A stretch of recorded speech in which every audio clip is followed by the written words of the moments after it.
Yo guys, Rami here, and in this video we're going to be unboxing the Samsung Galaxy Note 10 Plus 5G, featuring a little bit of the Galaxy S10 Plus as well in comparison. So let's do it.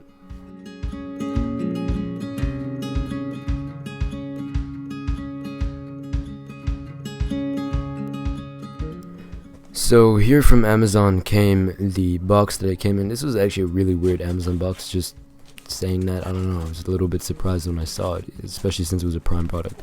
But anyway, opening up the box, you get like the really cool airbag things which you can just pop. I mean, everyone does it when they see it, so don't judge me for doing it. And underneath of all that, the big reveal, there it is, the Note 10 Plus 5G. It's a pretty solid box with a really simple design, matte black with the little S Pen on there and the Note 10 Plus 5G writing. And in comparison to the S10 Plus box, they're basically the same size, even the same color in terms of the blacks, and you know, it's very simple. You have to obviously put the knife in and break up the seal, unlike Apple products since you get a pull tab on those. But I spent so long trying to open it until I figured out there was a sticker that I needed to open. So if anyone has trouble opening their Note 10 Plus, then that's probably why. And here it is. It's quite big. It's got a 6.8 inch display, which is, in my opinion, way too big for a phone. And they made the standard Note 10 6.1 inches, and they lost a lot of features on that, which I thought was a really bitchy move in my opinion. But there's the Aurora Glow color as well. I don't like it. It's too colorful, but there it is anyway. And in comparison to the S10 Plus, it is heavier, but it's not too heavy. So behind it you have the leaflet that no one actually reads, but it does have the ejection tool in it. And then behind that you have this 45 watt adapter, which means your phone is going to charge at really good speeds. Next to that is the USB-C to USB-A converter, which makes converting from an Android or an iPhone a lot easier. And you can keep it in storage if you have a MacBook Pro with only USB-C to use. It would probably be quite helpful. And then next up is a USB-C cable. Obviously you need that to charge the phone. And then next to that is an AKG headset. I'm not going to go too deep into that just because there's nothing interesting. It does work through USB-C though, because this phone doesn't have a headphone jack. Now, having a look at the phone again, it is nice to hold. It is expensive and it feels expensive. And what's weird is it has the power button on the left hand side underneath the volume. It's also a mix with the Bixby button.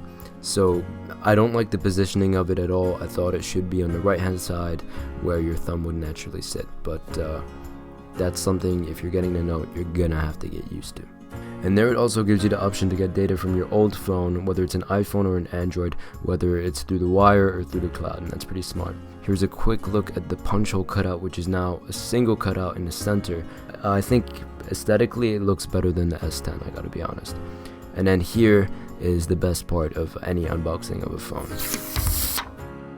You gotta love that. And anyway, on the phone you have 3 cameras, one being an ultra wide, one being a standard, and one being a telephoto, and then a depth sensor, which is great for getting those live focus / portrait shots and videos, which is really cool. Now also, one of the coolest features of a phone like this is the fact that you have fingerprint in the screen. Now it's repositioned in a slightly higher area than the S10, and it works. There's nothing wrong with it, and there you go. It is even a little bit faster than the S10, and that's what this setup is like. And you can obviously register multiple fingerprints. I recommend registering the same finger multiple times, so it makes the chance of failure much more unlikely. Now, in comparison to the display on the S10 Plus, something I can tell you for sure is that it is a lot brighter. It's a really bright screen, and the S10 Plus already had a really nice and bright screen, but I'm pretty sure it had a limit, so it's nice to see that gone on the Note 10 Plus. And here is another look at the punch hole, and you can also see how far that screen goes to the edge. And if you have a look at the camera, that's me, so yo. You'll notice that this phone has a very blocky design with flat edges and sharp corners. But if we open up the phone here and have a look at the front, this is what the front looks like. After that, that's the back, and you see the Aurora Glow especially, it's quite a fingerprint magnet. And then that's a little zoom in on the cameras. The right side has 0 buttons on it, and then if you turn it to the top, you only have the SIM card tray and nothing else.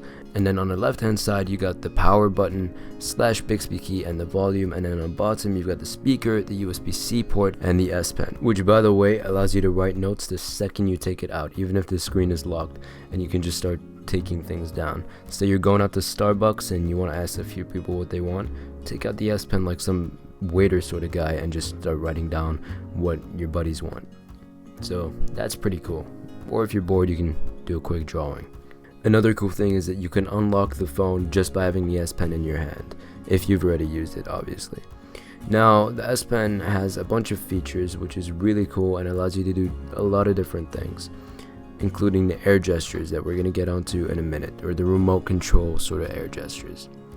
Now I'm just going to show you a quick drawing that I'm like really proud of. So yeah, hope you like it. What do you think?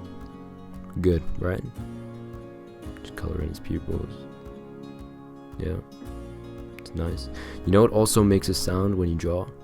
It's really quiet, but it sounds really cool. So yeah, it is pretty cool that they added that, I'm not gonna lie. Now, believe it or not, the Note 10 Plus is actually thinner than the S10 Plus. You'd think it would be thicker because of the S Pen and the larger battery and all that, but it isn't, and that's really, really impressive from Samsung. Now, if we just compare the display one more time using the same app so we can get similar colors, you can then again see that it is still darker on the S10 Plus. This is because the S10 does have a limit in terms of how bright it can get, but at the end of the day, you can't change that limit, and that's something you have to deal with if you got the S10. So the Note 10 is brighter. Now this is the punch hole cutout on the S10 Plus in comparison, and you can see the edge-to-edge display and the difference in between. That's the Note 10, and you can see how it goes right to the end. Now the chin of the S10 Plus is actually a bit thicker than the Note 10, but it's not a big difference. Now, if you flip over to the cameras, you're going to see that on the S10 Plus you got the 3 cameras, ultra-wide standard telephoto, and the flash, and the sensors. But on the Note 10, you do lose those heart rate sensors and all that, but you get 2 extra lenses as well, if you notice that. So I did say I was going to show you some of the air gestures, especially in the camera, so here it is. So if you hold it and move to a side, you can change which mode you're shooting your video or photo in. So that's pretty cool. And then if you start turning clockwise, you're going to zoom in, and if you turn anti-clockwise, you're going to zoom out, which is really cool. If you flip up in a way, you saw that motion, you can choose between the front facing and the back facing. And you can, this is me actually using it for an actual photo, and it's actually, I mean, I don't think it's useful, to be honest. I can't think of many situations where you'd need it, but maybe it would come up, and maybe it could be useful. If the picture button is out of reach and you need to use it one time, then why the hell not, you know? Now I'm going to show you some of the actual camera, and just choosing between the ultra wide, the standard, and the telephoto. This is how it looks like. Now showing off some of the display while looking at the pictures we just took, you can see how awesome that display is and how it just fills the entire screen. And also you can see the detail in these photos. I mean, the detail, especially in this photo, looks really, really good. And I've really always liked Samsung cameras for this particular feature in their cameras. I've always favored Samsung cameras in my opinion, and you can see here in the text of the Hugo Boss bottle that it just looks really sharp, and a lot of cameras don't have that sort of sharpness. So yeah, that's pretty much it. I hope you guys enjoyed it.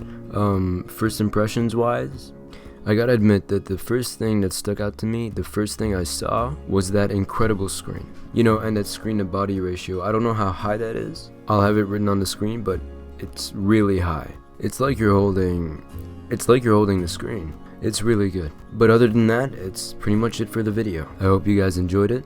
Please don't forget to subscribe. I'm trying to make the channel even bigger than it is right now. Please consider doing that if you did enjoy this sort of content. Also, it would be much appreciated if you check me out on Instagram and Twitter at TheRamielNagar, if you want to stay up to date with everything on the channel and getting more of a behind the scenes perspective of what exactly is going on. And you know, I have a pretty nice page. You'd probably like that, especially on Instagram. Anyway, I hope you guys enjoyed it, and I'll see you in the next one. Adios.